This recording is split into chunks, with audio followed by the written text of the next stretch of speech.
Hey everybody, welcome to Workforce Gaming. I am Brad, here with Doug. Hey. We are here to talk about one of my most anticipated games of this year. Mm-hmm. The rare arrival of a giant JRPG, let alone one with clearly a budget, which was cool. Tales of Arise. Yeah, that is true. It's not. It's like one of the last few big budget. Even Tales. I think that's probably the biggest budget one. But I just feel like Oh it's yeah. big budget RPGs. There's Final Fantasy and Persona, and like that's about it. Yeah, and I mean Dragon Quest, once in a blue moon. Sure. Yeah. Yeah. And I think this stacks up fairly comparatively to Dragon Quest, if you're not in the Tales series, but this game's good. Yeah. It seems like this. Like Tales fans are going wild for this game, and I know that you've been. This is. I don't know if we've actually talked about Tales before, but I don't know know if we that have you're either. just like a quiet Tales fan. It's one of those things where, like, I never bothered getting into it up until maybe the Yeah. last 5 years. I think it was, I played Zisteria on PS4, which is supposedly like the bad one. Yeah. And I played that on PS4. I was like, oh, so this is just like a JRPG. Like, Oh, we're yeah. not we're not disguising this. We're not trying to make it look cool. We're just saying, hey, you like JRPGs, come play Tales. And that's pretty much what Tales is. If you want to think of the most stereotypical JRPG to a T, it is Tales. And I say that purely out of love for this game and this series. Since then, I've went through, and I guess probably over the last 5 years, I've played, I don't remember the name of the Vita one. I think it's Tales of Hearts or Tales of Graces. Zisteria, Braziria, Tales of Visaria? Zisteria, Visaria, yes, thank you. Vesperia, they all have those weird things. And then Arise, I just finished up. Yeah. Arise is head and shoulders above all of them, because all of Tales games have kind of run on the same engine for about the last 10 years, and Arise is on a new one, and it's such a clear bump up that they're putting the effort into this one and going, it almost feels like it's their last ditch, like, if we're gonna keep going with Tales, Yeah. we need to give it one big shot, throw all our eggs in this basket and see what comes out of it. And Tales of Arise just has that feeling where you're like, this is a big budget game. This is a triple A huge game that is a super niche JRPG.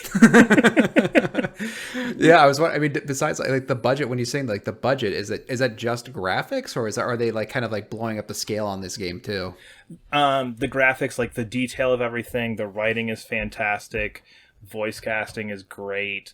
Just everything about it feels like that big blockbuster game. The cutscenes Sure. are fantastic. They do a lot of, so one of the things that Tales is kind of known for is jumping back and forth between their engine graphics and their anime graphics. They do a lot of just like anime cutscenes kind of thrown in Yeah. here. And this one, the way that they've done the cutscenes, like, you're almost disappointed when you get one of those anime things, because it looks so good and it fits so well into everything, Yeah. that when those anime things pop up, you're like, oh, okay, this is cool, but like, it actually looks good in engine for the first time Oh, ever. that's fun. Yeah, sure. Because normally you get those, you're like, all right, cool moment. Yep, ditch the kind of dated looking graphics. Let's get some detail. Yeah. Let's get these cool anime scenes in here, and it's so good. Do like are those like in-game cutscenes? Are they like well directed, cool in-game Oh, yeah. cutscenes, or are they? Huh? Oh yeah, for sure. Oh, okay. And so I guess to kind of get into a little bit of what this game is, essentially the story of this, and they launch into this like really exposition heavy intro that you're like, oh god, we're starting with all this, and it really does fill in by the time you go through it. There's two like twin planets, they're called, and they're like really close together.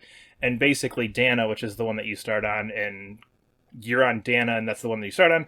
300 years ago, this got invaded by Rena, who basically, like, you're like, the way it describes it is you looked up to there and you're like, oh, Rena must be this like paradise place. Like, this is where we go when we die. This is like this heaven place is what Dana envisioned this as. Yeah. And then they see all these spaceships come down from Rena, that's cool. and they basically just obliterate the planet and enslave everybody in Dana. Holy shit. That's... And that's the intro of the game, is that you are a slave in like this slave camp occupied by Renan soldiers. So there's this whole thing of like this occupation between these two things. There's obviously like a whole bunch of like leaning towards racism and how that affects everybody and how everybody views this conflict differently and how they wiped out their culture. And there's so many cool things happening with it. But because it's kind of gets into like this space thing, and you always see Ren up in the top, and there's Lenegis, which is this weird little satellite planet in between that comes into play a little bit later in the game. It always has that cool, like, you can see that in the backdrop Yeah. in all these cutscenes and everything. It does a lot of cool things with just like the distance and how everything looks that just, again, feels like it has a budget where it's like, that's not just a little circle up in the sky. And you're like, oh yeah, there it is, which it would be in like Yeah. prior Tales games. But that's interesting because I thought Tales were like very super hardcore fantasy. So you're saying like people moving between planets. That's kind of new for the franchise, isn't it? So I don't want to get super into a lot of the details of the plot. Sure. Okay, that's fair. Basically, this game is 2 games in one too. There is a very clear season 1 and season 2, essentially, if you were to think of it like a TV show, to the point where you play this first season. When that ends, again, one of the things Tales is kind of known for, these big sweeping anime intros with like really good music and all that kind of stuff. Once you finish this one part, which feels very conclusive for the game, about maybe 25 hours in, it just cuts, does a brand new anime opening, new song, new scenes, new everything, and gets into this. So I don't want to get too much into the story, but that initial setup is very fantasy based. Essentially, the first setup is your character Elfin is a slave who has no memory of his past. Mm-hmm. Again, that's very JRPG. And also he can feel no pain. JRPG. Okay, that's kind of and you meet Xian, who's this girl who's a Renin. So again, like Danins and Renins, like very different like levels in society. Like you don't associate slave, not slave. And she has this curse where like she can't touch anybody because she has these giant magic thorns that hurt anybody who touches her. Again, JRPG. So let's just make the connection. I love how on the nose both those metaphors are. It's very funny. I think that maybe if she can't touch because of the thorns, that's too funny. I will say, especially towards the end, like there are some points where you're like, okay, here's our little bit of preaching. Here's our message. We got you. Thank you. Yep. Good point. But the first side of the game is basically there are these 5 lords in this thing called the Crown Contest. And each lord is like, they split Dana up when they conquered it into these 5 areas. Each one like, oh, here's like the master core is what they call them of winter. Here's the master core of forest and of fire. And you basically have to go to all these very fantasy looking realms and defeat the lords in each one. Alphen essentially going like, I'm sick of this shit. We're freeing all the Danins. We're going to beat these guys. Xian going, I have my own motives. It's fun. Again, I will say the story is fantastic. And the characters in this, they're 6 party members. Each one is fantastic and has their own really deep connection with this Dana-Rena conflict between... one of them is the last Danins have no ability to use magic, but Renins can, and she, for some reason, is a Danin who can. One is Alphen is a slave. One is a part of a resistance movement against the oppressive Renin. So they all kind of come together. They all have really good stories. They interact really well, and they're just fantastic characters. Does it stand above like other JRPG stories or characters and that kind of thing, or is it still kind of like that? I mean, it's still JRPG-esque JRPG. That's kind of like. Okay. Yes. I don't think it stands above it. I will say I don't think it sticks the ending. And I think just kind of glancing through some reviews, I think that's kind of a common theme is that it gets a little... Again, they talk about spaceships in the beginning. There's 2 planets. It gets a little too hard into the sci-fi stuff at the end. Yeah. Where you're like, okay, we're really pushing things. Like we took this tight, nice story, and you kind of feel that need almost to go bigger budget, to go bigger, to go huger. Like we can't just have this nice story where you're like, oh yeah, you're going to hunt down all the lords, and once you get them, then we free the people and everybody's happy. Yeah. It's like, okay, no, we need that bigger force. Like we need the spaceships back. We need to go everywhere. You have that feeling, which I did say, like, once you kind of hit the... I think my total time was around 45 hours. I think once you hit like that 40-hour point, you're like, whew, okay, we're just throwing stuff against the wall here and seeing what sticks for the end. The real bad guy the entire time and that kind of stuff. Yeah, and that is the one weird thing is that the first 75% of this game, 50% of this game, doesn't really have a main bad guy. Yeah. Which is really kind of a nice, weird thing. I couldn't quite tell how I felt about it until they kind of introduced a main bad guy, and then I was like, this functioned better without it, because it was a lot of... were the Danins were like getting oppressed. Like the villain in this is the Renans. Society. Like the society is the villain. Like we're fighting against society, which I thought was like this really cool idea and really weird way to play it, where it's not, we're not going after the king who's in charge of this. Sure. We're trying to change society. In all of these areas, because they're all closed off because of the way this crown contest focused, is basically whoever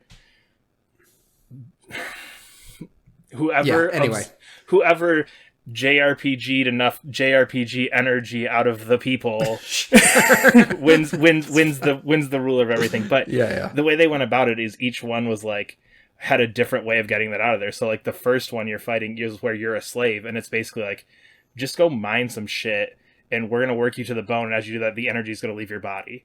You go to one where like essentially the way that they do it is, we're going to basically use fear, and everybody's going to be afraid of everybody, so they turn everybody against each other. So you're working in the society where everybody's constantly snitching on each other, turning each other in, and looking behind their back.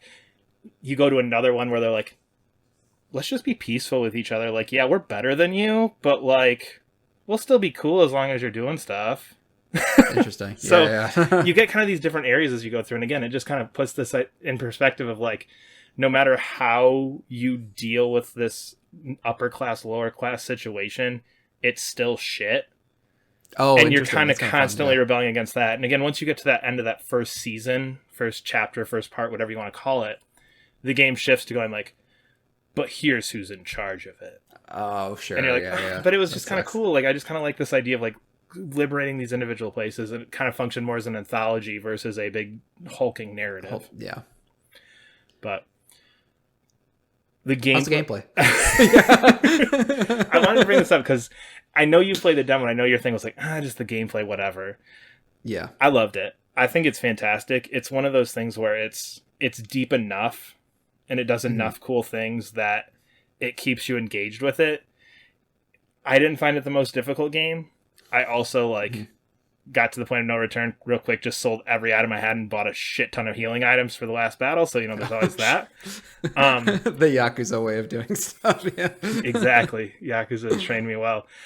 Essentially, it's action combat. Yeah. A lot of it's dodging. I did a lot of dodging. If you're good at dodging, you can pretty much roll through a lot of this game, but you control Alphen, I controlled Alphen, but you can pick any of the characters to control. They have a basic attack. You can assign 3 arts, which are basically like your magic. Each person has their own. And it basically is just run up, hit a bunch of things, use your arts. As you use your arts, you charge a boost gauge, which lets you do some cool things. So each character has their own boost gauge skill, which essentially affects different ones. So Law, whenever an enemy has a shield, if you use his boost gauge, it breaks their shield.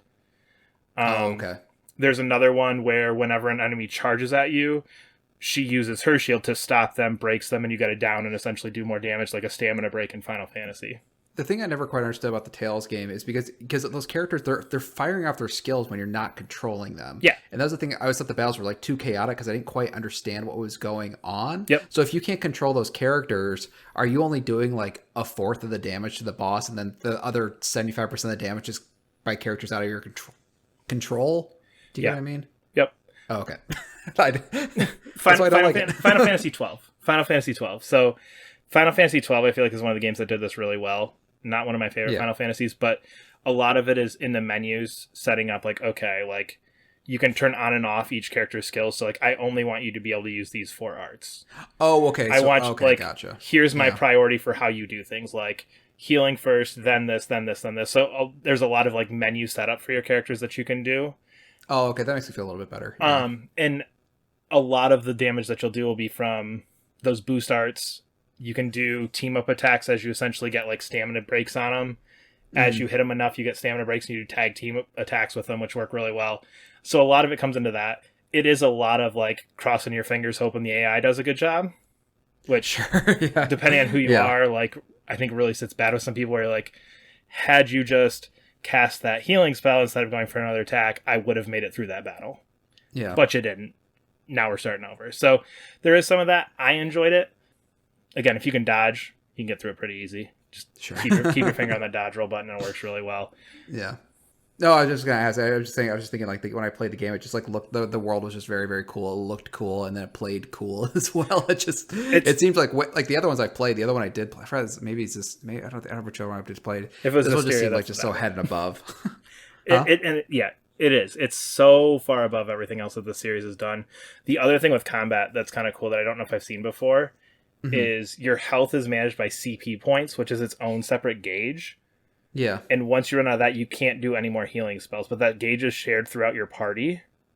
Oh, So like interesting. because your arts recharge as you go, you don't have like an MP that you're expending. Yeah. So you go art art art art art art art art. Okay, basic attack a little bit, charge up my arts, run back through them again.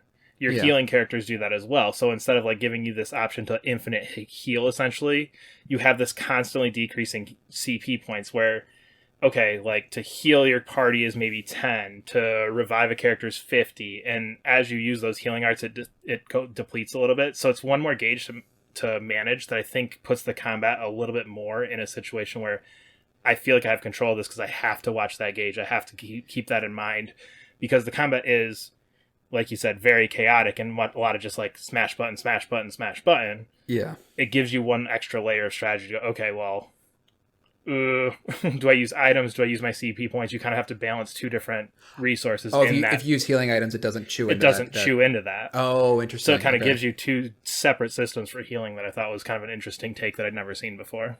That is kind of cool because most JRPGs, like you just end up using cure spells by the end. Like you're like, why do I have all these potions? These are Exactly. useless, sort of thing. That's kind of fun. Exactly. And then so you also and you obviously get items that heal, you get items that heal CP, you get CP things coming from your character. So there's a lot of different systems at play that I think work really well.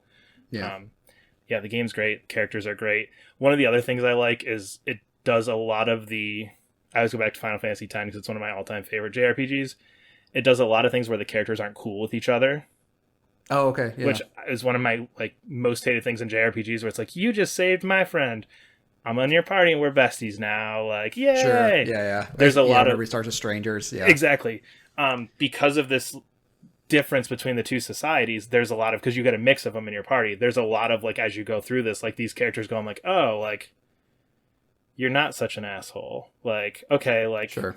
we can do this. And even like even by the time you get to the end of the game, there's still this like clear cut between a few of them where you're like, I still don't think they trust each other, even though we've been in this party, we've done all these things. Like you can still see that like built-in societal That's cool. hatred of each other in those Yeah. characters, and it Sure. just it manages all that so well, and it does it so well. I really do love this game a lot. Is this your favorite Tales game or like or Yeah. is Oh, this? yep. Oh, okay. Yeah. No question. No question. Yeah. I like Vesperia a lot, but I think this one's a little bit better just in terms of I liked the characters a little bit more. I liked just kind of the feeling of it a bit more. Vesperia has a lot of that anime JRPG kind of like hee fun like Yeah. Oh, sure. Yeah. whereas Does it have less of that? yeah, it's much more of a serious game. Oh, Way more that's serious good than because a that lot should of have the other annoyed Tales the games. crap out of me the last Tales game I played. It reminds me more of Brizaria. I can never keep these damn things straight. Tales of Brizaria. Yeah. Yeah, the cool The cool- Jack 2 version. I Yeah. think It's a weird middle ground between that because that one's like you're eating people and you're a giant monster and all this crazy stuff with Yeah, Velvet. so And this funny. is like, okay, we're not going to go that dark, but we're also not going to be like happy friends on a pirate ship, which Vesperia Sure, gets a little bit too much into for me. But for sure, the best Tales game. Probably one of my favorite games of the year and just so good Cool. in basically everything that it does.